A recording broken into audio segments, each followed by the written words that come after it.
Bom dia, pessoal. É um prazer estar com todos vocês mais uma vez, mais uma manhã de aula. Aí no Brasil são 10h58 da manhã, horário oficial de Brasília. Aqui na Flórida, para mim, são 7h58 da manhã, vão dar 8 horas aqui. É um prazer estar com vocês para a gente iniciar a nossa quarta aula sobre o ITD e o ITBI. Hoje, a aula final desses dois impostos.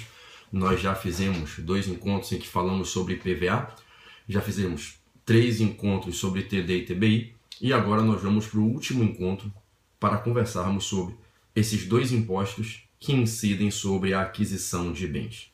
Bom, eu estou aqui fazendo a transmissão simultaneamente desse bloco 1 da aula, com 2 canais de transmissão. Estou aqui ao vivo pelo site do Portal F3, então os alunos que estão aí no Brasil, que estão aí pelo site do portal, os alunos matriculados, estão aí na telinha do Portal F3, vocês estão com o sinal aberto na área do aluno, ok? Então os alunos que são matriculados na minha segunda fase de Direito Tributário, estou vendo aí, estão me vendo pelo site, e eu estou aqui com o Periscope aberto também, tá? Se porventura a gente tiver alguma instabilidade na rota internacional de transmissão, demorou bastante para a rota ser liberada, foram quase 30 minutos aqui esperando a rota, para a gente poder fazer com a tecnologia que a gente usa. Não é só chegar aqui e abrir, porque se a gente chegar simplesmente a abrir o sinal, 5, 10 minutos de transmissão, ele não suporta.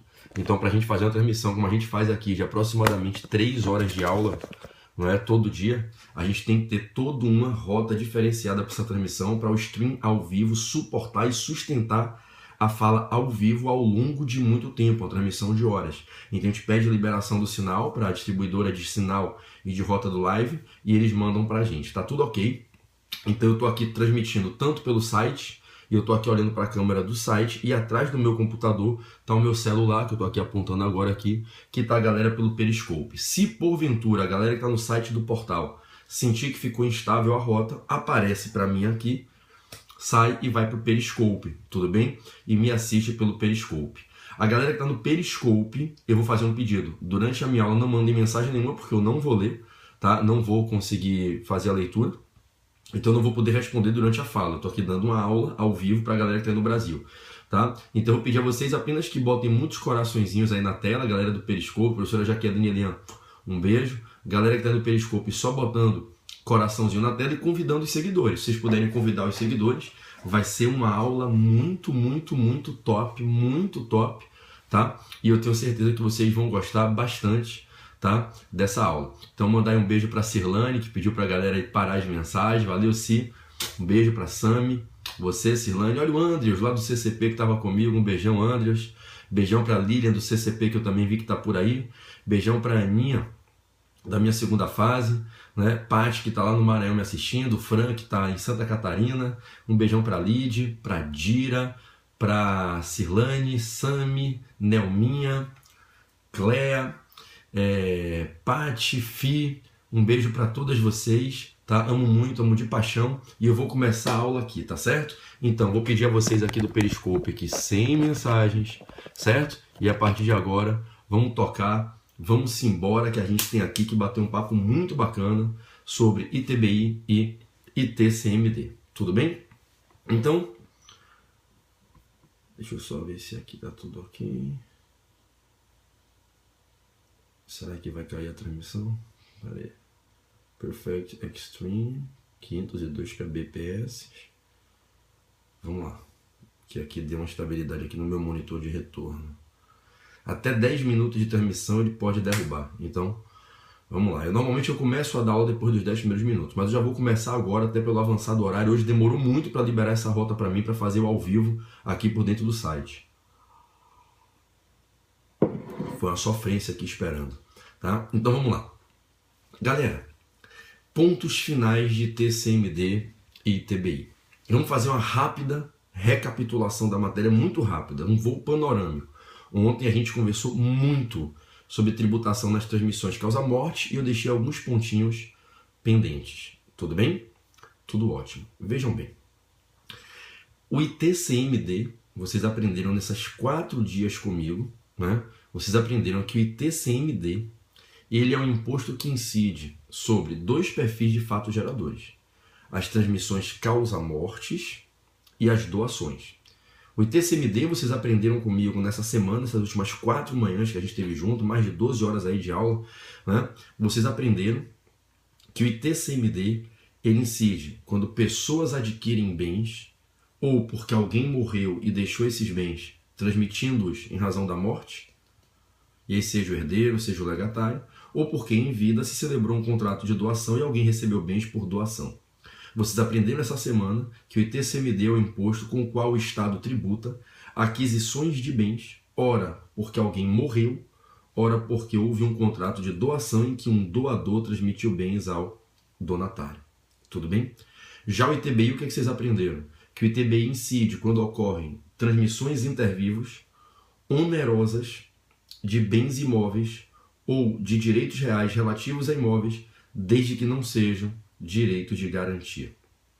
Nós batemos praticamente todas, faltam algumas, praticamente todas as súmulas que existem no STF sobre ITCMD e ITBI. Faltam poucas que eu vou abordar com vocês aqui. Tá? Então a gente discutiu, primeiro, as questões ligadas ao imposto sobre doação. Depois a gente discutiu o fato gerador do ITBI. Depois a gente discutiu ontem aqui, durante uma baita aula, as tributações nas transmissões causa-morte. Tenho certeza que vocês lembram desses gráficos de ontem, o decursos, F1, F2, F3, né?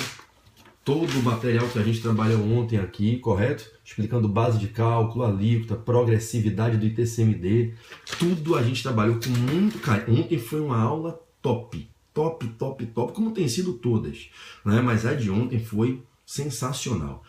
E eu deixei alguns pontos pendentes para a gente conversar hoje, ainda no âmbito das tributações sobre as transmissões causa-morte. Permitam-me recapitular. Ontem você aprendeu que numa situação em que alguém morre e deixa bens, a gente pode ter várias tributações. O que é que vocês aprenderam comigo ontem? Primeiro, eu tributo o quê? As dívidas que o decújo deixou em vida, que já existiam antes da abertura da sucessão e que sucedem nos limites do patrimônio que está dentro do espólio aos herdeiros e legatários, correto? Então a primeira tributação que ocorre é aquela que ontem vocês aprenderam comigo, que é cobra-se no inventário, no arrolamento, cobra-se do espólio o valor dos débitos que o decújo deixou em vida antes de morrer e não pagou. Somente se sobrar patrimônio é que eu tenho transmissão do patrimônio para os herdeiros. Os herdeiros são os últimos credores desse patrimônio do decújo, correto? Então primeiro eu pago as dívidas. E dentre essas dívidas eu pago primeiro as dívidas tributárias. E ontem a gente viu a discussão do artigo 189 do CTN, crédito tributário versus crédito trabalhista, correto? Mas primeiro eu vou pagar as dívidas que o decújo deixou antes da abertura da sucessão. Você aprendeu ontem que essa é a regra do artigo 131, inciso 3 do CTN, correto? Então primeiro eu quito o meu dever de obedecer o 131, inciso 3 do CTN, ok? 131, inciso 3 do CTN é a primeira tributação que eu faço ali no inventário. Vou pagar as dívidas tributárias que já existiam. E eu fui além e disse a vocês que não é só pagar as dívidas tributárias. Pagam-se todas as dívidas que o decújo deixou em vida. Primeiro quitam-se os débitos que o decújo tinha em vida. Somente depois é que vou analisar o que sobrou para analisar o que é que tem como transmissão causa-mortes efetiva para os herdeiros. O saldo, a sobra. Maravilha? Maravilha. Aí ontem você aprendeu que a segunda tributação que ocorre é a do imposto sobre transmissão causa-morte. E você aprendeu o que ontem? Que o imposto incide sobre cada quinhão transmitido, sobre cada transmissão. Você aprendeu que se o decújo morreu, lembra do exemplo de ontem? E deixou 3 filhos, são 3 fatos geradores diferentes, 3 relações obrigacionais tributárias diferentes, e a base de cálculo é o valor de cada quinhão e não o valor total do espólio. Você aprendeu ontem a importância disso quando a gente tem uma tabela de alíquotas progressivas. Se a base de cálculo aumenta, a alíquota aumenta. Ontem você trabalhou comigo esse gráfico a exaustão. Então você aprendeu que na transmissão causa-morte, o imposto incide sobre cada transmissão individualmente considerada para cada herdeiro. Eu tenho vários ITCMs. Se eu tiver 10 herdeiros, eu tenho 10 impostos sobre transmissão causa-morte. Um incidente sobre cada transmissão. Cada transmissão é um fato gerador autonomamente considerado. Você aprendeu ontem que isso está no artigo 35, parágrafo único do CTN. Ontem a gente aprendeu isso aqui, correto? Então, 35, parágrafo único do CTN, Cada transmissão é um fato gerador independente. Não vai errar isso na prova se cair. Estamos revisando aqui. Ok? Rota está estabilizada, 10 minutos de transmissão, tudo ok. Não caiu, não cai mais. Vamos lá. Então, resultado. O que é que acontece? A gente via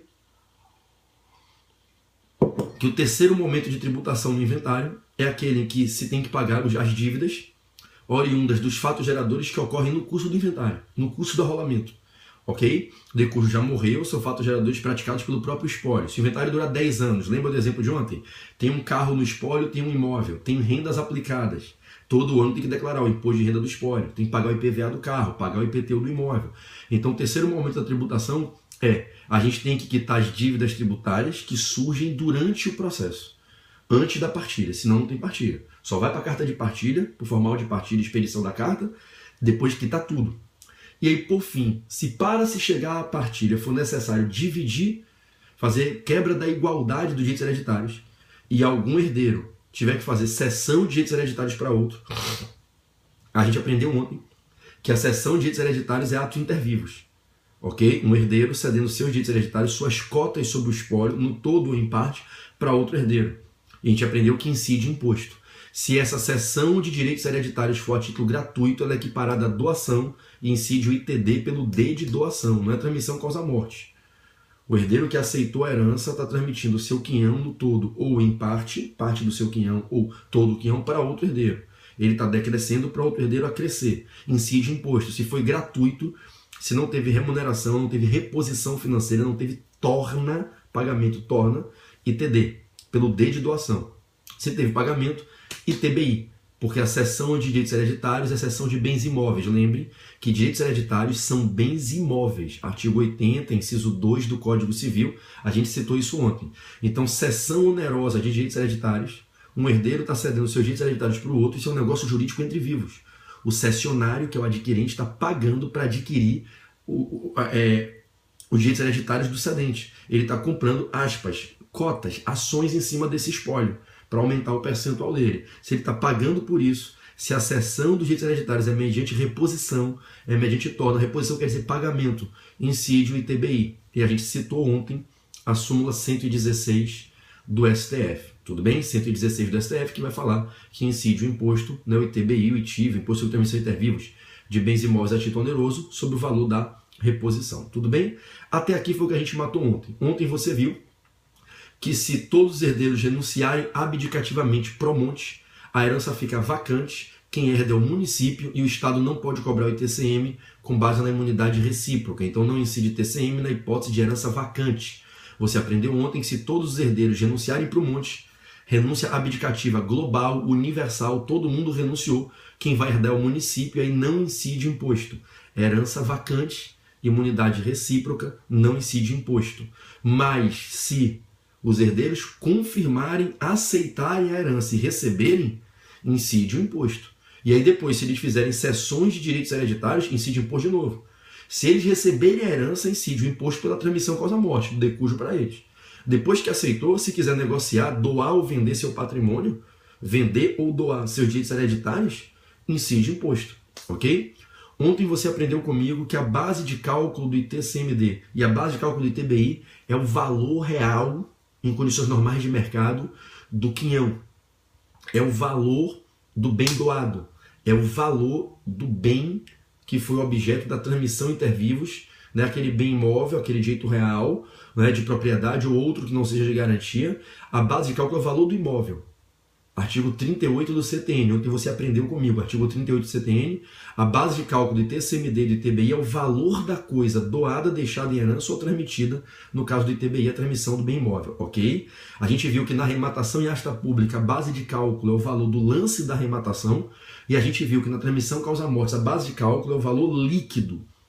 E se o decújo deixar 1 milhão de patrimônio, 1 milhão de dívida, ou mais de 1 milhão de dívida, a base de cálculo é zero, então não tem imposto a pagar. Porque eu só aplico o imposto sobre transmissão causa-morte sobre aquilo que efetivamente se transmite para os herdeiros.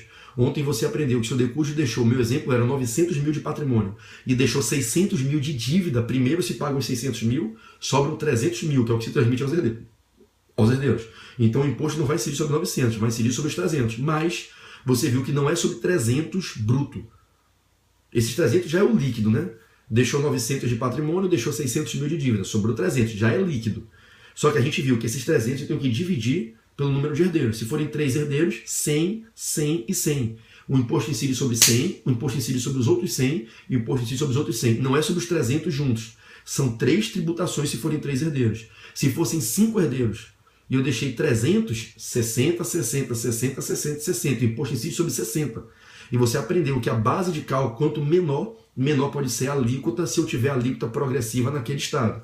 Ontem vocês me viram citar um recurso extraordinário para vocês lerem, pesquisarem, né, precedente do Rio Grande do Sul, né, o RE, eu botei para vocês ontem aqui, né, o 562045 do Rio Grande do Sul, que foi o RE em que o Supremo pacificou por maioria a possibilidade de alíquotas progressivas do ITCMD.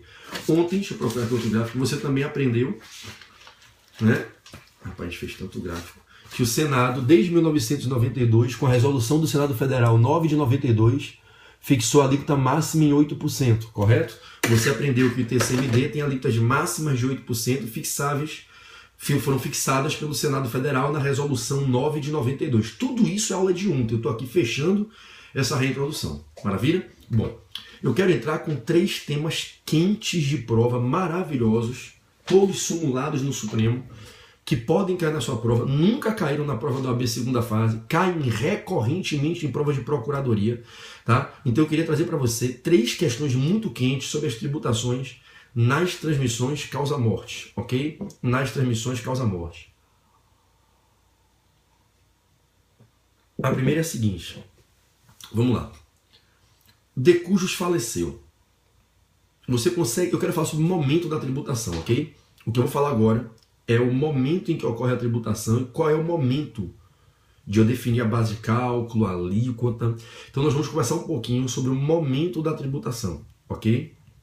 Olhe bem, todo mundo atento junto comigo. Gente, imagine que o de cujos morreu numa data. Já já eu uso o gráfico. O de cujos morreu numa data. Vamos chutar aqui. De cujos morreu 10 de setembro. 7 de setembro. Vou botar uma data simbólica que fica fácil de gravar no exemplo. De cujos morreu 7 de setembro de 2015.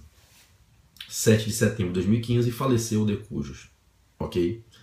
Deixou patrimônio. Só que os herdeiros, por falta de orientação, por não terem uma orientação jurídica, não foram abrir de plano o inventário. Demoraram, inclusive, sujeitá-los a multas pelo atraso na abertura do inventário. Então, o de cujos, ele faleceu em 7 de setembro, mas vamos imaginar que o inventário só foi aberto, a ação só foi ajuizada, o processo instaurado, o inventário aberto em abril de 2016. Então imaginemos que houve a morte do de cujos em 7 de setembro de 2015 e o inventário foi aberto em abril de 2016.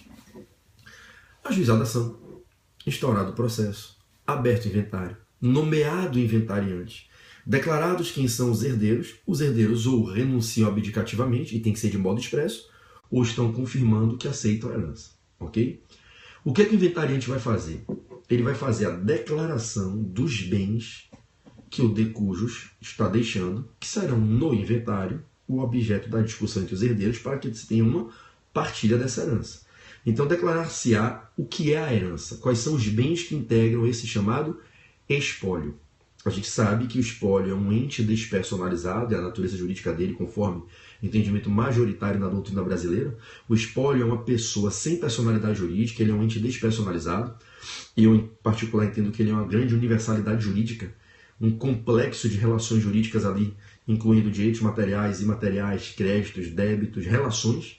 Então, o espólio é uma grande universalidade jurídica, universitas juris, que a doutrina majoritária trata como sendo um ente despersonalizado. E o espólio, na verdade, é um grande conjunto de bens que o de cujos deixou e de relações que envolviam ele e que podem passar a envolver os herdeiros em relação a esses bens. Então, declarado, né, o rol de bens do espólio, isso tem que ser valorado. Eu tenho que valorar para saber quanto vale aquilo. Né? Imagine, para você não ficar só decorando regras, contextualize para a realidade, que aí direito tributário fica fácil pra caramba. E esse direito civil tributário que você está aprendendo comigo aqui, né? Você comprou um curso tributário e está desde 4 dias, já esse é o 5º, tomando uma surra aí de aprendizado de direito civil na veia. Né? Então, Nomeado inventariante, o inventariante declara os bens do espólio, correto? Imagine na realidade, faleceu alguém da sua família e você, que é um dos herdeiros, inclusive vai ser o inventariante. O que você vai dizer para o juiz? Excelência, meu pai morreu, minha mãe morreu, eu tenho meus irmãos aqui para partilhar, o que tem para partilhar é isso. Estando aqui o que tem para partilhar, vamos lá, uma casa, um carro, dinheiro na conta bancária, essas joias, esses quadros, essas aplicações financeiras, havendo ali o patrimônio a ser dividido, eu tenho que saber quanto ele vale. Então eu tenho que valorar cada bem do espólio. E é aí que muitas vezes o inventário trava na prática, porque é muito difícil às vezes quantificar o valor de cada bem. Tem bens que têm valores sentimentais, tem bens que têm valores simbólicos, né? Tem bens que são de difícil mensuração, né? Tem bens que os irmãos entendem que tem um valor alto, mas que no juízo do inventário se diz que aquilo não condiz com a realidade. Então, muitas vezes é preciso perícia para valorar, né, o quanto de expressão econômica há em cada um daqueles bens do espólio e chegar ao valor total do espólio. Porque imagine o seguinte, eu vou voltar ao exemplo de ontem, vou pegar um dos primeiros gráficos, que é um gráfico bem simples que eu fiz ontem aqui. Não ficou bem simples não, porque eu saí aprofundando bastante. Né? Vamos lá. Ontem eu combinava com vocês o seguinte, né? Pegar um mais simples, um menos profundo. José de Cujos deixou uma herança de 900x, ok? Deixa eu apagar do periscópio aqui. José de Cujos deixou uma herança de 900x, correto? Deixa eu encostar na telinha aqui para a galera do Porto F3, depois eu encosto o periscópio atrás, ok? José deixou 900x, deixou 3 filhos, F1, F2 e F3, correto? Então, para cada transmissão, para cada linha dessa, eu tenho um fato gerador 1, fato gerador 2, fato gerador 3, está de verde. Eu tenho para cada fato gerador nasce uma relação jurídica obrigacional tributária, correto? E cada um deles tem um terço e um terço, 300x, 300x, 300x, ok? Eu tenho 3 fatos geradores, 3 relações jurídicas obrigacionais tributárias, 3 transmissões causa-morte, ok? Então, nesse meu exemplo, eu tenho José falecendo deixando 3 herdeiros, F1, F2 e F3. Tá? Estão aqui, ó, F3, F2 e F1. Aqui a gente vê relação jurídica obrigacional tributária 1, fato gerador 1, transmissão causa-mortes 1. Corro para o lado, fato gerador 2, relação jurídica obrigacional tributária 2, transmissão causa-morte 2. Aqui do outro lado, fato gerador 3, relação jurídica obrigacional tributária 3, transmissão causa-morte 3. Ok? Cada um herda um terço disso aqui. Na verdade, o que cada um tem é 33,3333% do espólio. Ok? Vamos lá. Então, eu botei aqui em cima, ó, aqui minha mão aqui, ó, essa mão aqui, dedinho batendo na tela. 900x. Foi o valor que eu chutei no exemplo, ok? 900x. Como é que eu sei que vale 900x? Então, o que tem que o inventariante fazer no início do inventário? Ele tem que chegar lá e dizer, olha, os bens a serem partilhados são esses, o que minha mãe falecida, o que meu pai, seu José falecido deixou, é esse imóvel aqui, esse veículo aqui, esses bens móveis aqui, esses valores em dinheiro, em créditos, em títulos aqui. Então está lá, colocado no espólio, o rol de bens e vai se passar por uma avaliação. O inventariante, evidentemente, ele sugere os bens. Quem é que tem, adivinhe, o principal interesse em questionar o valor desses bens? O fisco. Porque o imposto sobre transmissão causa-morte vai incidir sobre o valor dos bens. Se eu pegar lá 100 cabeças de gado e disser que cada gado vale R$1.000, são R$100.000. Mas se eu disser que cada gado vale não R$1.000, e sim R$10.000, são R$1 milhão. Uma coisa é o imposto incidir sobre 100 mil, uma coisa é o imposto incidir sobre 1 milhão. Então, o primeiro interessado em discutir se o valor sugerido pelo inventariante está subfaturado, está abaixo, mal quantificado, é o fisco. E, evidentemente, os credores que eventualmente o de cujo tinha em vida, que habilitaram seus títulos, que comprovam seus créditos no inventário, eles vão dizer, peraí, esse patrimônio vale mais do que isso. Né? Então, os credores também têm interesse. Tudo bem? Então, o fisco não deixa de ser um credor. Os credores que o de cujo tinha em vida têm interesse em discutir uma eventual quantificação imperfeita feita pelo inventariante na valoração dos bens. Bom, o que eu quero te dizer? O imposto não pode ser cobrado antes de se valorar esses bens e se homologar esse valor. Quem homologa é o juiz. Então, na prática, como é que funciona? Quem nunca advogou em inventário, preste atenção.